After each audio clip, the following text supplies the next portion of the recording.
Hey guys, welcome back to another episode of the Golden Nuggets podcast. This is part 2. We're still with Hazel. Yeah. All right. And just now we ended the conversation on leadership and Yes. being a CEO and so on. Yep. Ami, take it away. Yeah. So, Hazel, throughout the 7 years of your entrepreneurship journey, I'm sure you have faced some challenges, right? Can you share with us a bit of the challenges that you faced, perhaps especially during the pandemic? Yeah. I was like, okay, where do I even begin? Challenge number 10 or 100? I'll just pick a few. Yeah. So I think during the pandemic, I actually see the pandemic as it's a good thing for us. Okay. It's almost like a teacher for us, and it really helped the business. Why? That's also when we discover a lot of brands out there actually don't have digital marketing support. Yep. I shall not name the name of the brand, but it's a bank. And for the longest time, they were doing okay, right? And perhaps also okay in the sense of it's a lot of traditional in-person kind of services that they provide. Okay. But because of the pandemic, right, they suddenly cannot reach out to their customers, which was a Okay. huge problem. Okay. In person, I'm guessing, like they have a lot of mascots going to schools. They have that, and they have a lot of events, right? Which can't be done during the pandemic. So I think I know which. And they went, Don't say I don't want to have to bleep the Yeah, of episode. course, of course. yeah, please don't. Still a good friend and a good partner of mine. But they came to us and say, oh dear, I need digital marketing support. Okay. So that's why I said, then this is just one example. There's a lot of other brands out there. Yeah, who for suddenly- sure. I think people who's running a marketing agency or an agency per se, during that time is actually a spike. Yes. It goes Okay. up. Yes. Yeah. So, but that it's something that I only sort of look back and say, oh, actually, yeah, that's true. But during the time when I have to go through it, I still remember having this conversation with my co-founder saying, oh dear, it's a pandemic. Will we be okay? Yeah. Because that's real fear, right? We don't know. And the only thing that we know is we agreed that for that year, we just want to make sure that nobody loses their job. And we just want to make sure that we don't need to cut anyone's salary. Yeah. That was the only commitment that we made to ourselves. And the good news is that came true. And by doing so, right, later on, I realized the importance of it because it came back as a gratitude from our staff. And that's also when, things started to open up and I started talking to people. That's when it was a reality check that during this time, actually a lot of company has to let go people. Their salary has to be cut to 50%, and it never gone back. So yeah. only one thing that I told myself, we are very blessed, right? We still kept the business running. We still have the people in the team. So that was one big lesson for me. Having to go through pandemic in that way. Yeah. But it also opened up a new opportunity, which is letting us know that actually we can be quite good at doing influencer marketing. Okay. So that's the story, right? Because we were set up as a digital marketing agency. Yeah. So influencer marketing is part of marketing, but it's not our specialty. I mean, it's not something that we are so good at. Yeah. And how did we get to influencer marketing is during the pandemic. Pandemic. Okay. So a brief came to me and I said no to that brief. Okay. I must have gone mad, During that time, who would say no to money, right? Yeah. But I said no. I said no also because I felt like I want to be fair to the client. It's not something that I'm good at. So I told the client very nicely, I said, I'm sorry, I can't take this brief Yeah. because I'm not an influencer marketing agency. Thankfully, the client also saved my day. Basically told me, no, Hazel, I've enjoyed working with you for so long. Go figure out. Okay, fine, I'll figure out. Okay. And that's how I learned, together with my team, influencer marketing from ground up. And truth be told, it's been almost 3-4 years now. That's also the pillar that we do really well. Yeah. It really shows on our bottom line. And hence why last year we decided to pivot the business from digital marketing agency to influencer marketing. Okay, so now it's fully. I would say about 85%. 85. Yeah, just because I still can't let go of some clients of mine. Yes, of course. Yeah, but it's been 85%. We've invested in building the platform. So we have a platform called Serious Fluent. Okay. It's a platform where we want to encourage creators, right? And creators, by here, it's everyone in this room, everyone who's listening here. As long as you have a social account, you can call yourself a creator because you're creating content, right? So it's for the creators to sign up on this platform. And it's also for the brand. So for the brand to list their next marketing campaign on this platform. Eventually, it's going to be self-served. That brand manager can come in here to really do end-to-end on their own. For now, we are in the in-between stage. So I still have my team managing campaigns for clients. And then for creators who come in, they can actually participate in these campains and make some money for themselves. I see. Hazel, then who does the brand matching, or do you do it manually right now? We do. So of course, we have analytics and tools on this platform. I always go back to understanding the brief. So when I sit down with a potential partner or client, I ask a lot of questions. The more I ask, the better it is, so that I have full understanding. From understanding the persona of the brand, who their target audience is, before I can do the matching. Right? So recently, we've just launched a campaign last week. Within 48 hours, we have about 80 participants. Oh, wow. 80. It just blew my mind. I was like, where, how? So clients is happy, we were happy, but it doesn't mean that all 80 are suitable for the campaign, right? So my team actually goes through that requirement and sort of shortlist them before presenting it to the client, and that process is still ongoing. Because we are quite the way we find these creators, I think we are quite strict because finding good matching is very important for the success of the campaign. Of course. But do you think it may reach a point of time where it's too saturated for the creators? Because take Grab, for example, right?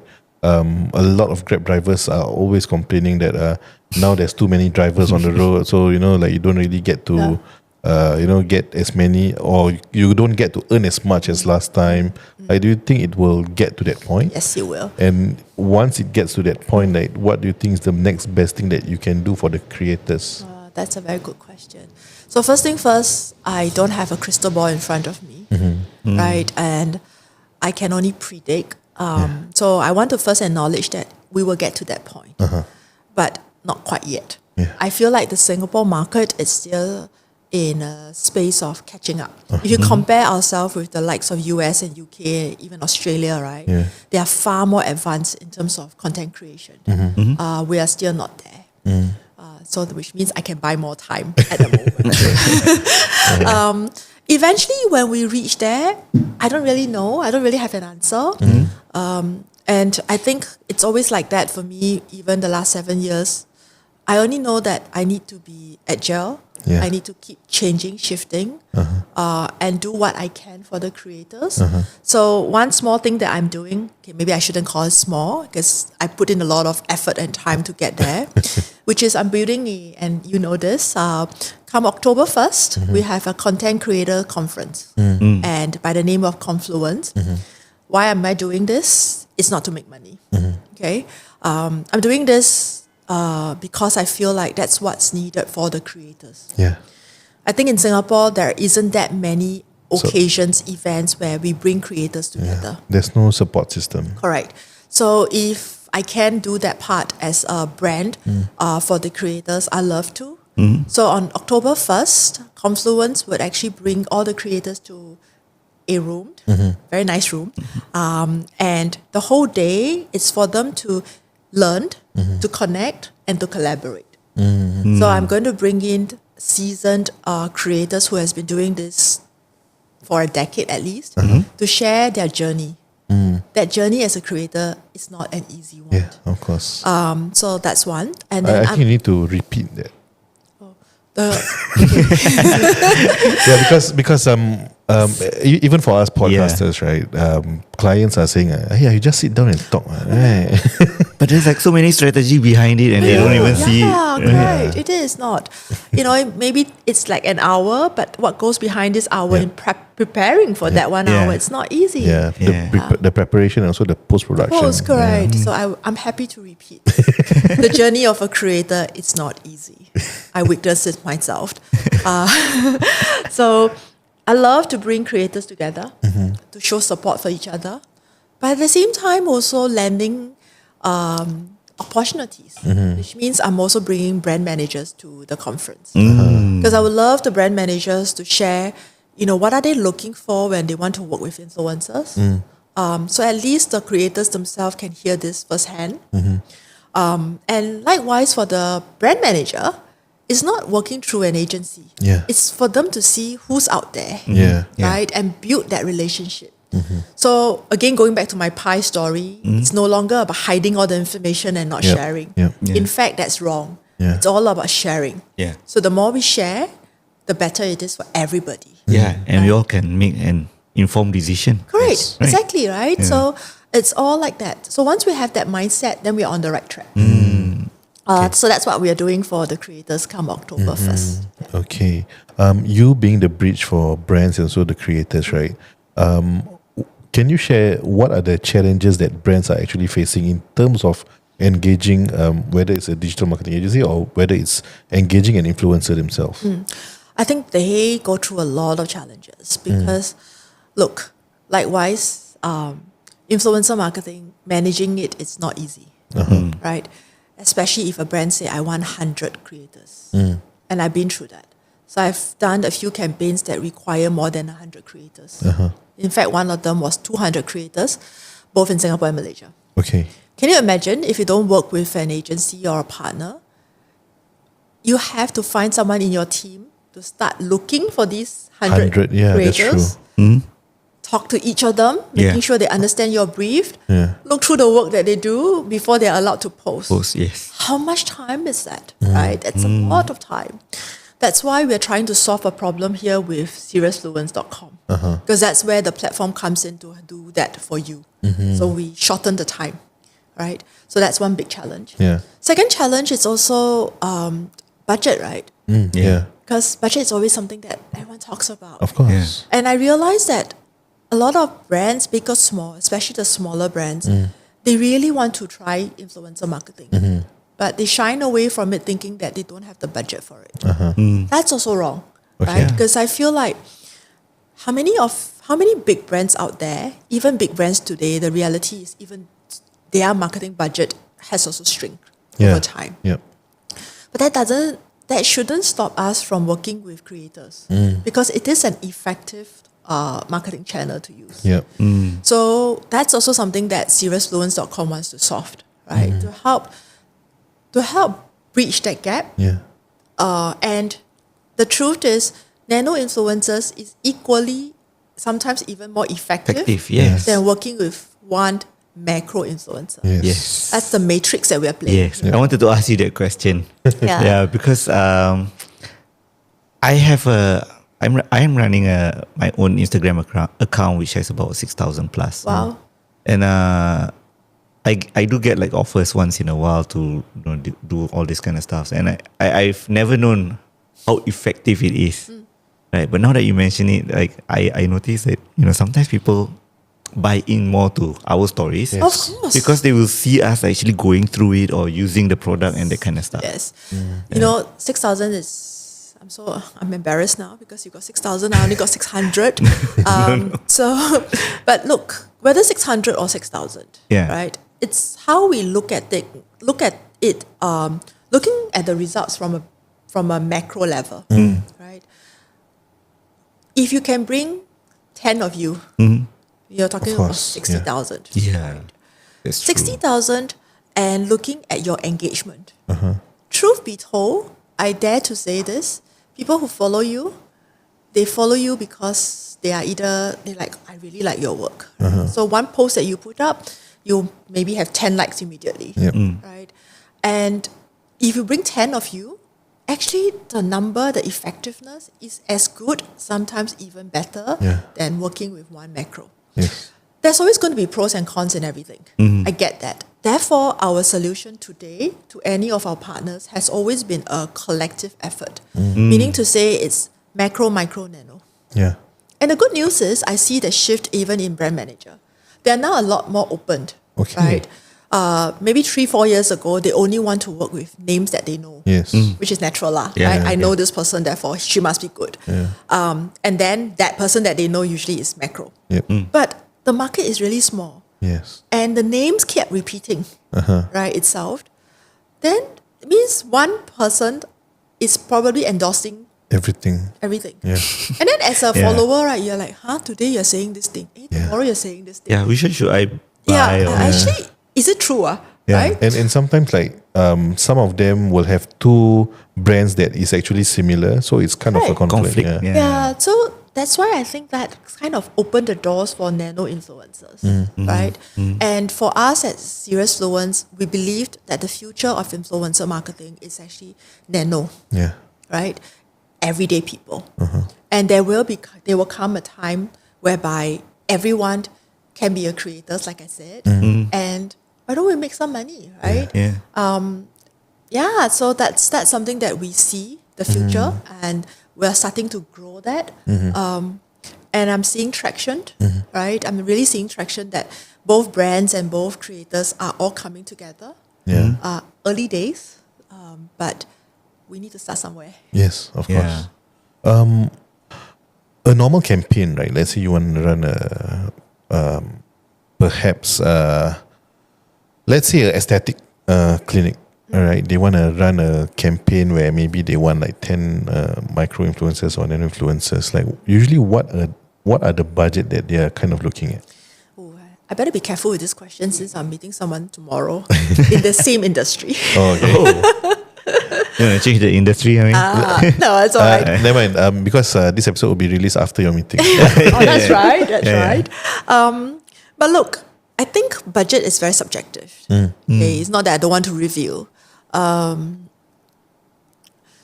I would say any budget would allow you to dabble into influencer marketing. Really? Really, it's true. Okay, then the question will be, what is the lowest? Okay.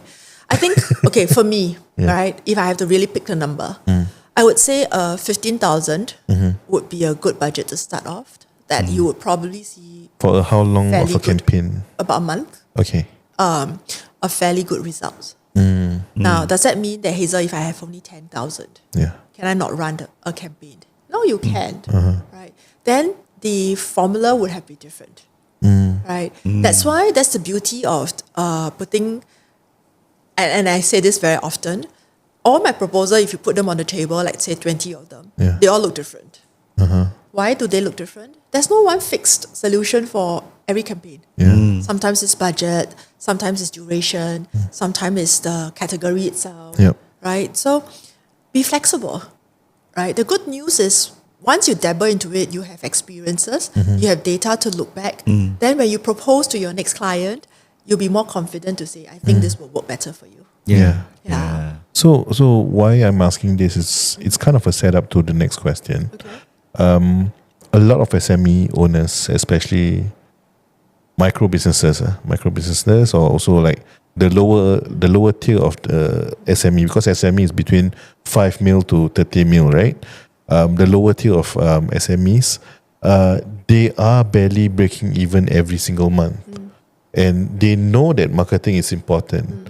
So how then can they actually set aside even 10,000 a month or 15,000 a month to actually leverage on this influencer marketing, because that is still quite a huge chunk of their revenue. So there's two things that I wanted to say here. Influencer marketing may not be applicable to everybody. And I'll just be honest here. Why am I slapping myself for saying this? Right? I just want to be honest because influencer marketing is effective, is top of the funnel. It's awareness, Yeah. right? And it takes time. If you think that one campaign can give you magic, probably not. It needs the consistency. Yeah. Right. So I may not even introduce influencer marketing to a SME per se, or at the lower end, right? In fact, I would turn this around and say, what is your real need? Because I hear this so often, even myself when I started Serious, right? Yeah. It's constantly that struggle of, is it brand first or is it product first? Actually, no, I want money. I need to make sure that every month I have enough to pay my salaries, right? So there's always this constant struggle. What goes first? And therefore, I would go straight to the point and say, I'm still a deep believer of branding. I still feel like branding needs to start from day one. Yeah. And I'm not talking about massive bus ads outside. No, branding can always start small, but it's important. So my one takeaway for the listeners here, if you're starting a business, let's not forget branding. Yep. And make sure that we start off with very basic stuff that we at least know what is our positioning. Be very clear with that, right? So that's one thing. Second thing is then saying, okay, Hazel, I need to sell. Yeah. I need to bring in money. No problem, go and sell.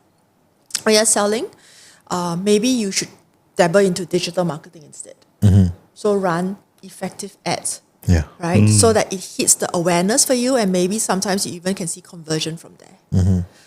Then it goes into this whole ecosystem of saying a lot of as a founder especially, you need to do a lot of marketing for yourself Yeah.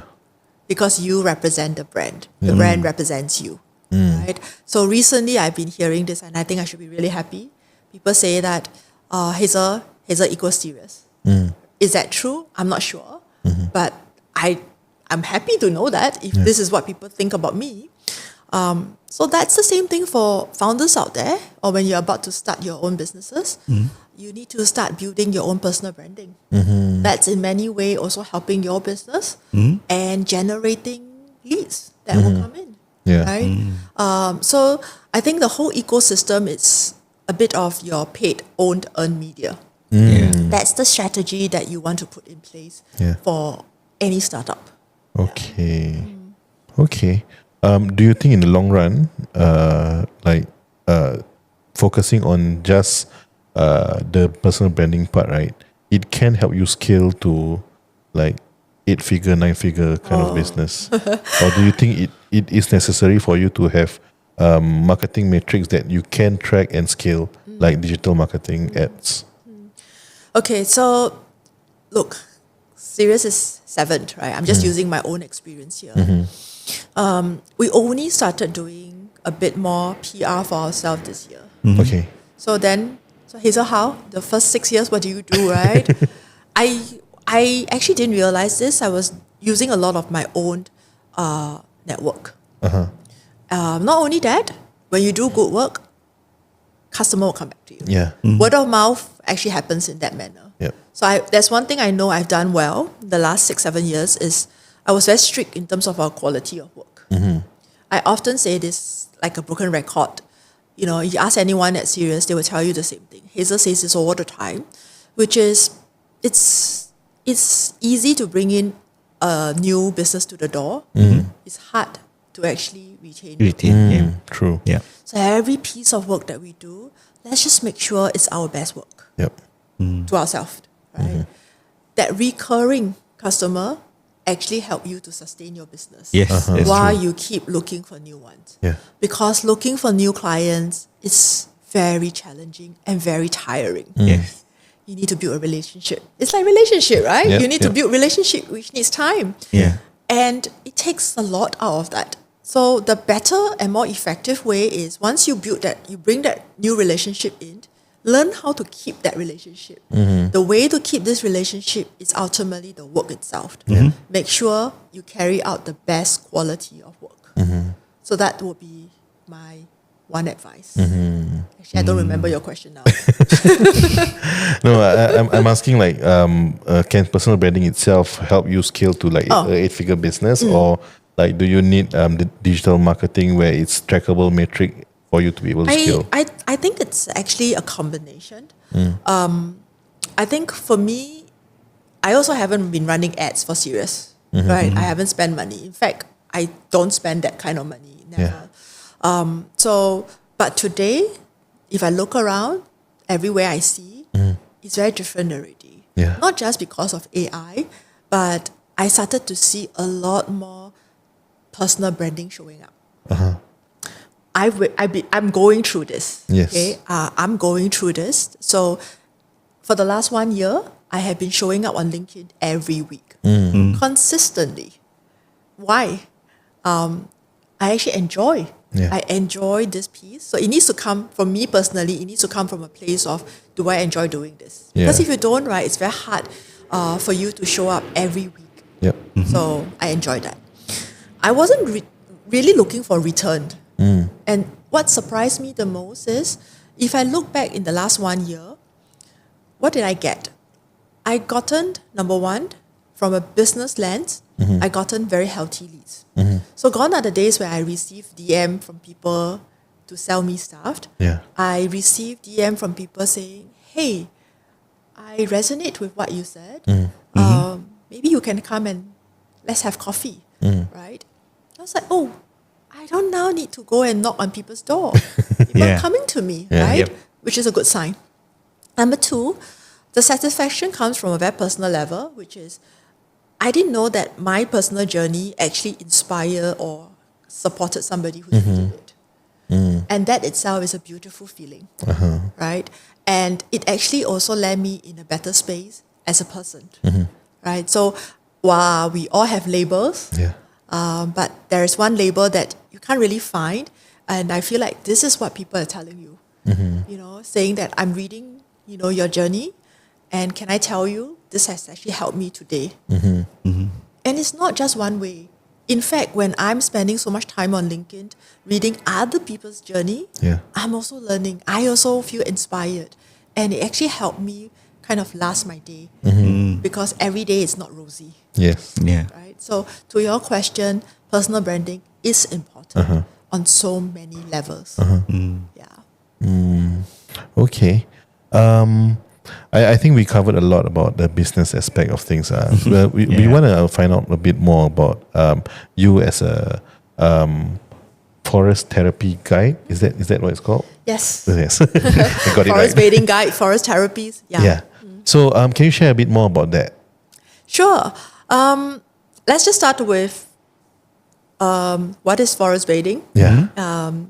So forest bathing actually originated from Japan in the 1980s. Okay. Very quick story here. It's also because during that time, it's a tech boom for the country. Yeah.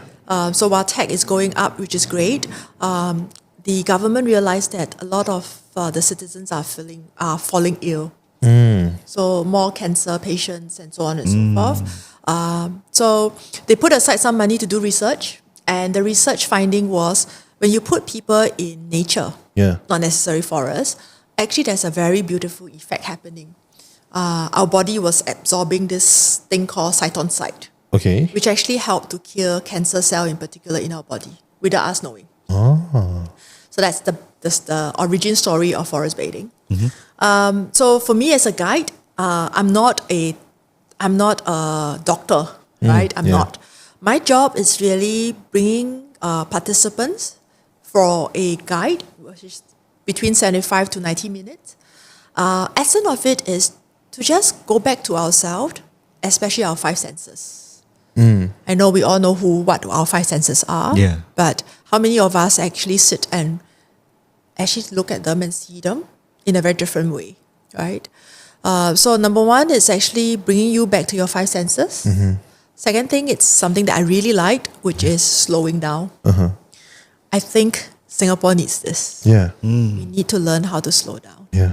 We are living in a very, very fast world. Yes. The question is why though? Why are we like so fast paced, so stressed? Who's chasing you? Yeah. I don't know who's chasing. AI is chasing me. I don't know. My boss is chasing me. My client is. My deadline is. You know, my responsibility. I think all of us are just built in this. It's wired in this manner. Yeah. We don't question, right? We don't question ourselves. We just go until our body reacts to it. Yes. Until something happens to us. That's when we seek professional help. My own journey is that let's not wait till then. Let's start to learn how to slow down. Let's learn how to have, small rest. And, Hazel, I just came back from a 10 days break. I rested. Have you? No. Because for me, 10 days break can be more stressful, because I come back to like this pile of work that I have to do. Yes. So rest is not equals to holiday. Yeah. Holiday is holiday. And that holiday sometimes could be like a bit of work because you have to plan. correct. You have to like figure out how to get from point A I to point B. know, especially moms, I think. Yeah. My 2 weeks holiday is also quite horrible. Yeah, and we're so used and attached to our phone. Can you not check your email? Can you not look at your messages? Unlikely. Unlikely, Yeah. right? So coming back to forest bathing, it's just an opportunity to remind ourselves to slow down, right? And then we end off with a few invitation to nature. Essentially, it's really telling a lot of us the benefit of spending time in nature. Okay. I know. I also know Singaporeans. The first question that they usually ask me, Hazel, it's very hot. Hazel, is there mosquitoes? Sometimes you need a heater. Yeah, so That's true. For me, yeah. yeah, I say I'm sorry, I can't control the weather, nor can I control mosquitoes. But so far, I would love to give credit to the parks here. I think generally we are fine, and so that's really forest bathing. And my own affiliation with forest bathing was during the pandemic. Okay. I took 10 days off from work, and my co-founder was asking me, where are you going? Because it's pandemic. I said, I'm going nowhere. I'm at the stage of burnout. I need to take that 10 days off. Yeah. So I went. And for the first time in my life, these 10 days, I have nothing planned except telling myself to wake up and follow what I wanted to do. So the first thing I wanted to do was to have lunch with my mom. So I did my daughter thing. I did that. The other thing that I promised myself in these 10 days, I'm going to try 3 new experiences. Okay. I went to bake a cream cake. Okay. And I'm very bad at that. I'll never do this again. So I can't be a baker. I went to do knife painting. Knife painting. Yes, correct. So it's really painting, Wow. but using the knife.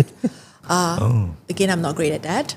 And the last thing was almost close to the end of my 10 days, right? I was like, I need to do something. I need to do a new experience. What is it? Yeah. And then I was served an ad, and it's called forest bathing. I was attracted by the word bathing. I literally thought that I'm going to bring my swimsuit to the forest, but no, it wasn't. So that was my own relationship with forest bathing. I went for that. I had such a beautiful experience. I couldn't stop talking about it for a day. And then I realized there was a course that I can be certified. And everything just came together very nicely. I went on this course for 6 months. Yeah. It was online. And before I knew it, I was certified. The first time you shared this with someone or perhaps your co-founder, what do they say about it? Yeah, what's their reaction? Yeah. On forest bathing. Yeah. Almost everybody was like, what's that? Yeah. Good news is I've noticed, actually, guys, do you know, come September 7th, it's International Forest Bathing Day. Oh. So there is already a day Okay. dedicated to this. So it's a big thing, like worldwide. Okay. So last year in Singapore, about 50 of us in Singapore, certified guide, came together. Just FYI, in Singapore now we have about 100 certified guide within Singapore itself.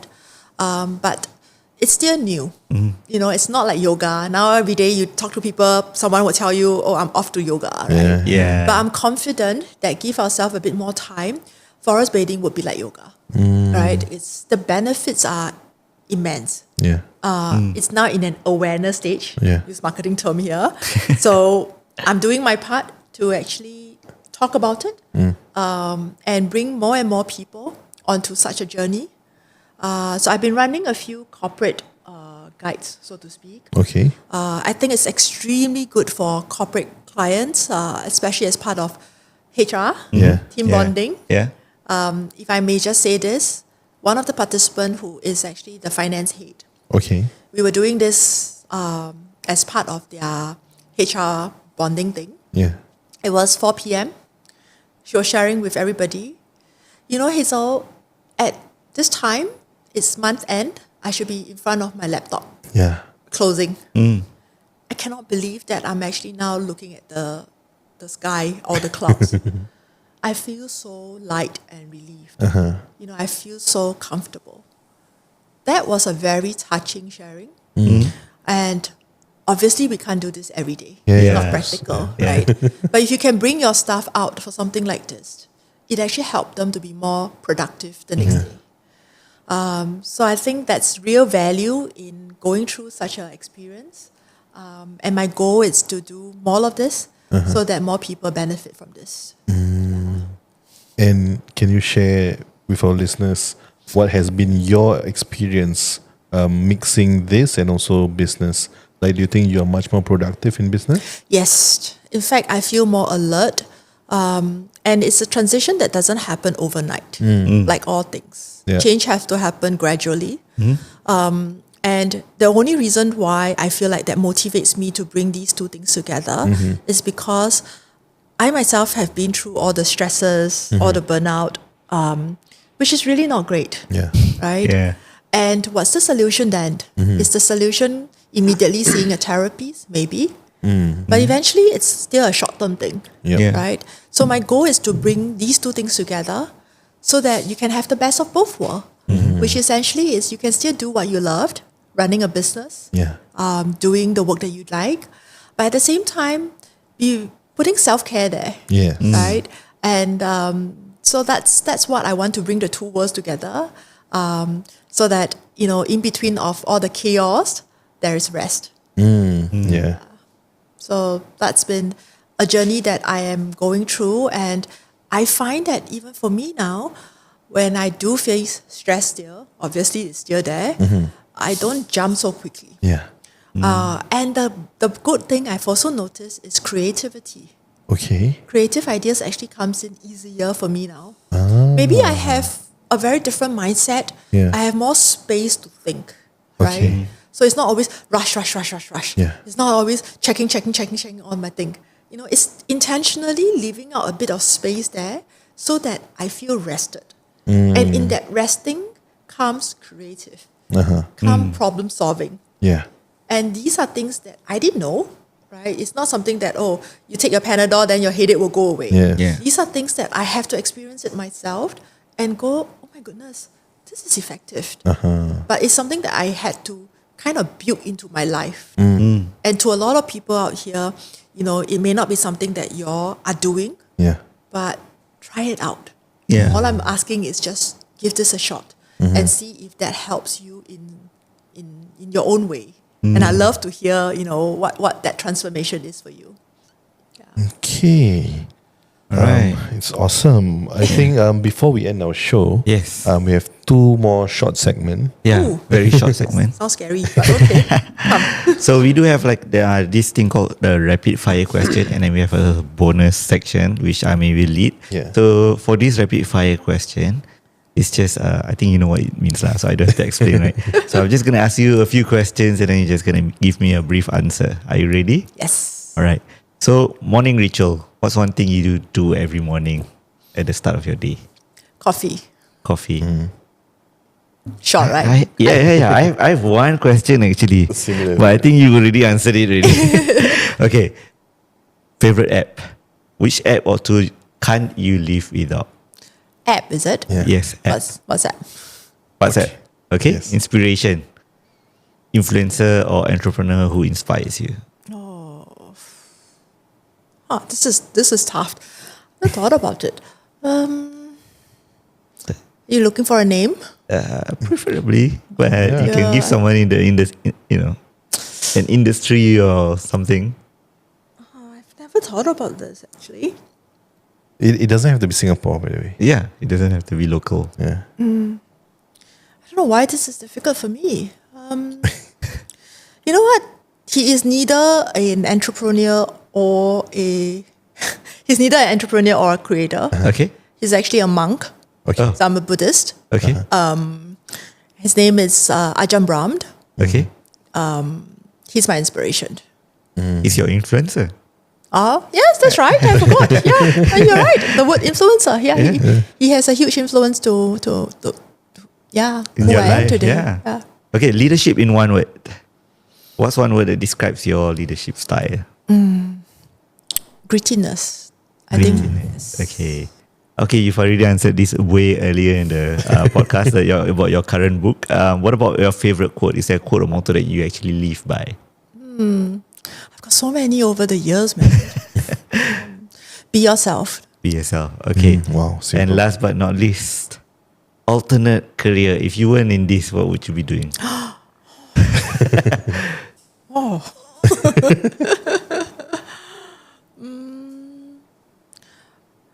I think it changes. I mentioned earlier, Yeah. I've always wanted to be a teacher. Okay. But after having 2 kids and running so many teams, I don't think that's what I want. I'd like to be a mentor, actually. Yeah, I think and I know you wanted a short answer, and if I may, Yeah, sure.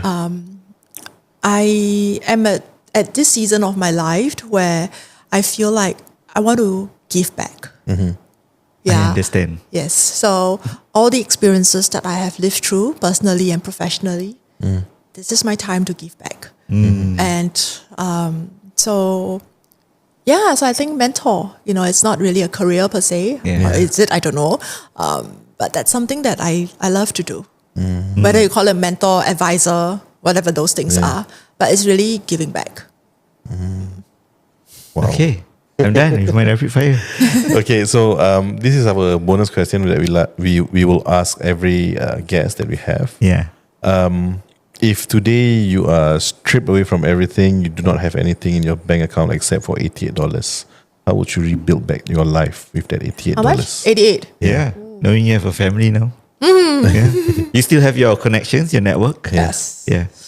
How would you rebuild that idiot? Wow, how do I rebuild that $88? Yeah.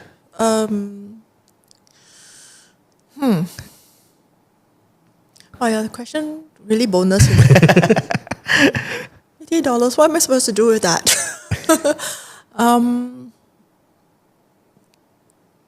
You know what?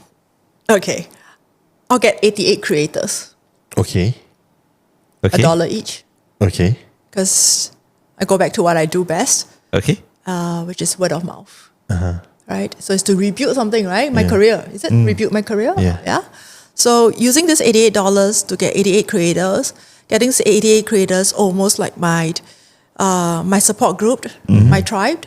And I think it's all about coming together, as a community to rebuild something. Because I don't believe in I, me, myself. Yeah. I don't. Right. So to me, it's always about a team coming together. And with a team, you have bigger strength, more brains, and whatever challenges that's ahead of us, that all 88 of us are here to do this. Yeah, so that I think with that, I feel now I'm more confident. $88 enough. Earlier on, I was just thinking, $88 not enough. But now it is enough. Yeah. It is actually. Yeah. Yeah. Because you technically don't need that $88 even, right? Yeah. Yeah. Yeah. Okay. All right. And with that being said, I think we want to thank you for being here, Hazel, for sharing with us your life journey and your upcoming stage of your life where I think one of us might try forest bathing with you Yeah, one I of think- these days. All 3 of you should, with your family as well. I'm more than happy to curate something special for you guys. And thank you. I also wanted to say thank you for your time. It was a lovely conversation. Yeah. And I hope that the listeners get something out of this. Yes, I believe they do. Yeah, you're welcome. And thank you to the listeners who's been here, stayed throughout you. from Yes. part 1 all the way until part 2. And with that being said, see you in the next one. Bye-bye. Bye-bye.